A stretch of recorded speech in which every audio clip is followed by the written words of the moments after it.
Hello everyone and welcome back to our channel. In front of me I have GARMIN Forerunner 70 and today I'm going to show you how to install applications on this watch. So let's get started.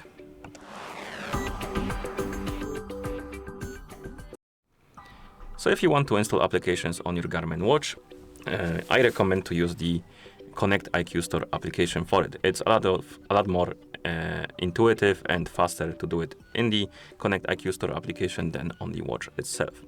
And to do that, you will need to install the application on the phone that is paired with your watch. It works both on iPhone and Android as well. I'm gonna use the Android, but like I said, it works on iPhone as well. So we can open the App Store, tap on search, tap on the search bar, and type in Connect IQ and tap on search. And on the list of apps, you should see this application, Connect IQ Store, with this icon. Install this app and wait until it's done installing. Of course, after it's done installing, you can open the application to continue. So let's tap on open. After you open the app, you should see this page basically to continue with the account you used to pair the devices together. You can switch accounts if you want to. I'm just gonna use this one. Check the box. And if you see any pop-ups about the required permissions on the Android, allow them. On the iPhone, you shouldn't have any permission pop-ups, but if you see any, allow them as well. Okay. And now you should see the home page of the app. And what we can do is to browse different categories and look for something you like. I'm just gonna tap on search, select the apps category to narrow my search only to apps, and here we have the list of applications. Let's say I want to install the Pomodoro. To do it, you simply tap on the application. If you're not sure that the app will work on your watch, you can always scroll down through the description page and the reviews and look for the option called compatible devices and tap on it. And here you have the list of compatible devices. Look for the Forerunner, so it's going to be long list as you can see.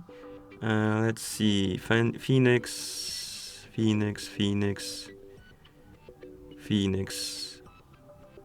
for athlete, Forerunner. Oh, here we have Forerunners. Let's look for the 71, which is gonna be hard. The list is quite long as you can see. Oh, here we have Forerunner 70, so it is compatible with our watch. So now we can go back and tap on this big install button and wait until the installation is complete. Sometimes it takes a while for it to complete because, as you can see, it was added to the queue. So something might be in front of the queue, like an update or something like that. But after some time, you will see the pop-up on your watch and in the app telling you that the application was installed. Then you can tap on Got It, confirm by pressing the Start button and dismiss, for example. And let's say you want to open the app on your watch, you simply press the Start button to open the activities and applications. Scroll down and through the list, and here we have our Pomodoro. We can open it and it is working. And basically that's how you install applications on your watch. You can also check the list of apps installed on your watch by going back to the home page of the Connect IQ Store, going to device, and here you have my device apps, and you can check the list of apps right here. You can remove them from here and stuff like that. So basically you can manage the apps and the watch faces right here on this page. Okay, so if you found this video helpful, please consider subscribing to our channel and leaving a like on the video. Thank you for watching and see you in the next one.